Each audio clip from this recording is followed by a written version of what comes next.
today is just a quick tutorial on toilets and wax bowl rings. Some people have probably never seen these before. And again, these videos are for the beginner and the novice. Let's say you're replacing your toilet. You want a brand new toilet. Whether you're installing it or somebody else is installing it. And when you pull the toilet up, there's going to always be one of these underneath it. Now, I'm not going to take the plastic off, but as you can see, all this is, it's just a thick wax ring. We call it a wax seal. This one I bought was extra thick. So they make them where they're a little bit thinner, and I always buy the ones that have more wax, because what happens is the toilet, the base of the toilet, you know, when you flush your toilet and the water goes down that big drain I was showing you. So we're going to imagine that this is your floor drain. Remember, toilet drains are 4 inches or 3 inches, just depending. This will go under the floor.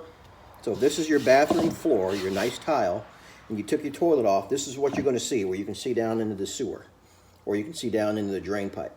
So when you're replacing the toilet, you have to have a wax bowl ring. So this wax ring, as you can see, it has this little flange here on the bottom. It's turned upside down, and it sits right in that hole, or right on top of that hole, and your toilet sits on top of this. So what happens is, when you set the toilet back down on top, before you put the bolts in, the weight of the toilet will push down on that wax, and it will cause a seal around the base of the toilet. So when you flush the toilet, water is not seeping out around the edges of the toilet. If you've ever wondered why when you flush your toilet, water never seeps around your floor, that's typically why.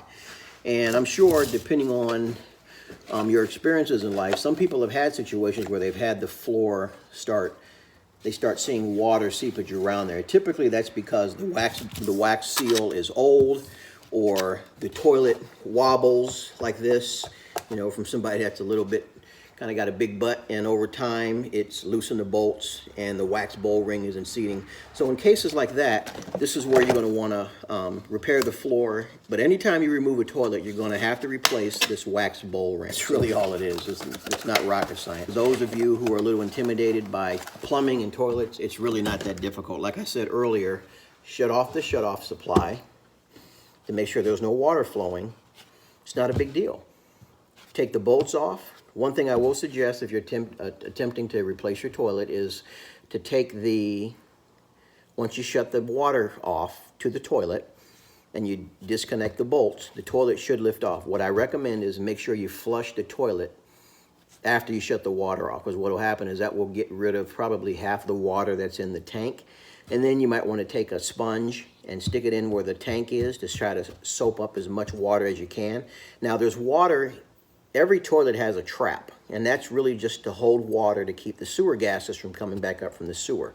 So when you go to lift that toilet up to move it, like I typically, when I take a toilet out, I usually put it in the bathtub. It's just out of the way. It's easy to just set it in there. And if any water spills out, which it may, it goes down the drain. So if you do lift the toilet up, you want to kind of carry it kind of level, and then set it in the tub, and then just tilt it. It'll drain all that excess water out of there. So hopefully this video was helpful. If you have any questions or comments, please drop them in the comments section. Make sure you like this video, comment on this video, and share this video. So until next time, I'll see you.